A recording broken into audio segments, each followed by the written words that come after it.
Gliconeogênese. O que é a gliconeogênese? Também chamada de neoglicogênese, esse processo consiste na síntese de glicose a partir de compostos que não são carboidratos. Onde ocorre a gliconeogênese?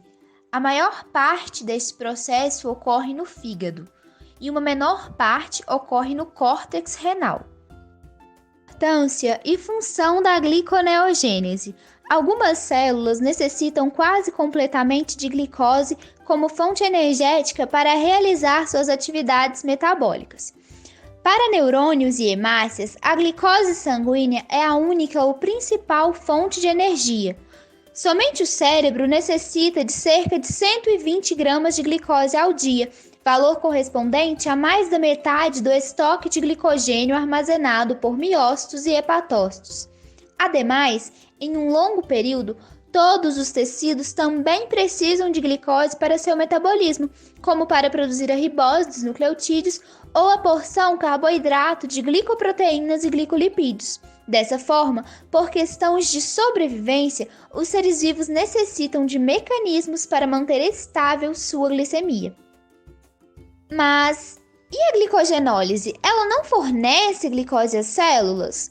Quando a concentração de glicose circulante vinda da alimentação diminui, o glicogênio hepático é degradado, fazendo com que a glicemia volte a valores normais. Todavia, nem sempre a reserva de glicose em forma de glicogênio é suficiente.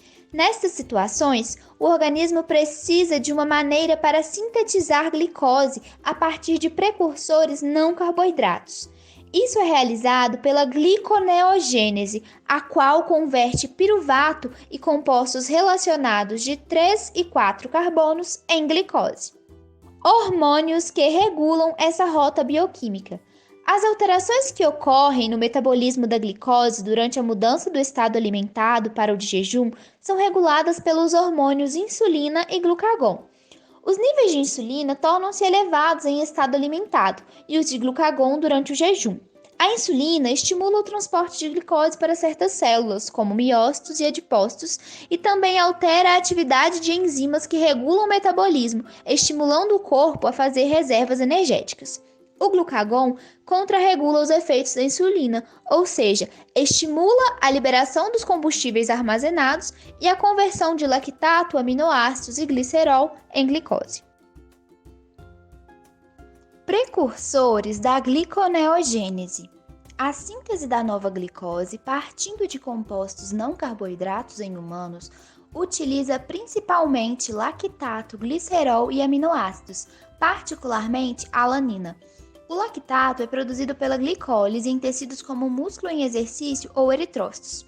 O glicerol é oriundo das reservas de triacilglicerol e entra na gliconeogênese como dihidroxiacetona fosfato. Aminoácidos vêm principalmente dos músculos, pois podem ser obtidos por degradação de massa muscular. Com exceção da leucina e lisina, todos os aminoácidos podem originar glicose. O principal aminoácido gliconeogênico é a alanina. A gliconeogênese superpõe-se à glicólise, sendo que, iniciando pelo piruvato, a maioria das reações de síntese de glicose são no sentido inverso aos da glicólise. As enzimas envolvidas na catalisação desses passos são reguladas para que glicólise ou gliconeogênese predomine, dependendo das condições fisiológicas. A maioria das reações da gliconeogênese utiliza as mesmas enzimas que catalisam o processo da glicólise. Contudo, o fluxo de carbonos é na direção reversa. Entretanto, 3 reações da glicólise são irreversíveis. A primeira, onde ocorre conversão da glicose em glicose 6-fosfato, catalisada pela enzima hexoquinase.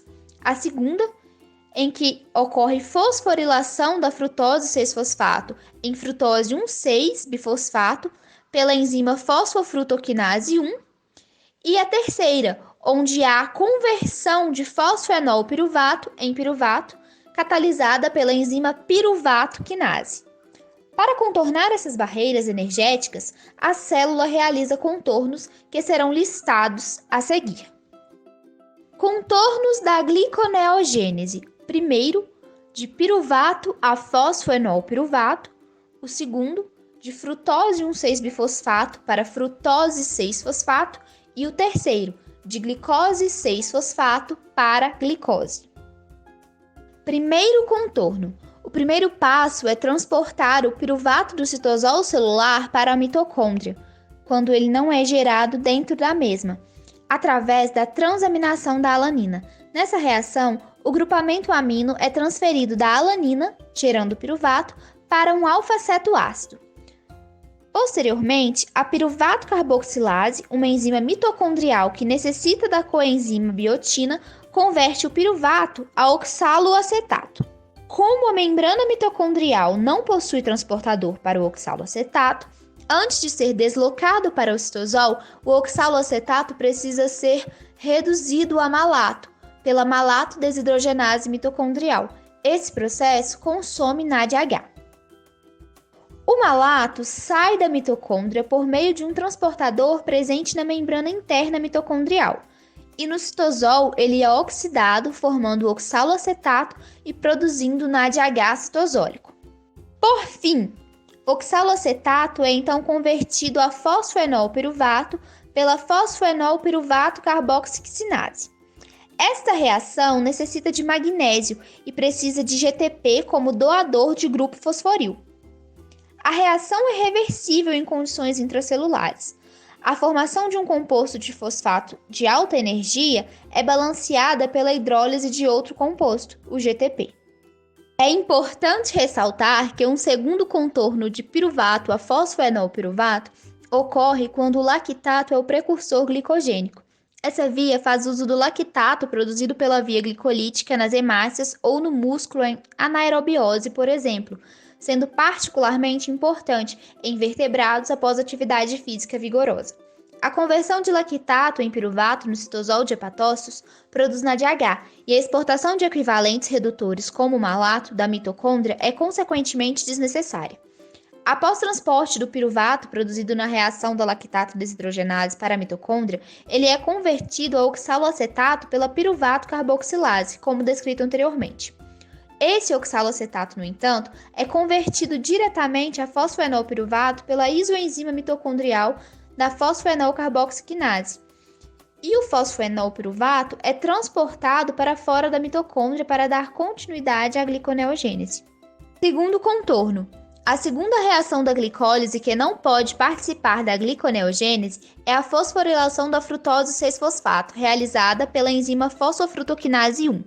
Como essa reação é altamente exergônica e por isso irreversível em condições celulares, a geração de frutose 6-fosfato a partir de frutose 1,6-bifosfato é catalisada por uma enzima dependente de magnésio, a frutose 1,6-bifosfatase, realizando assim a produção de frutose 6-fosfato.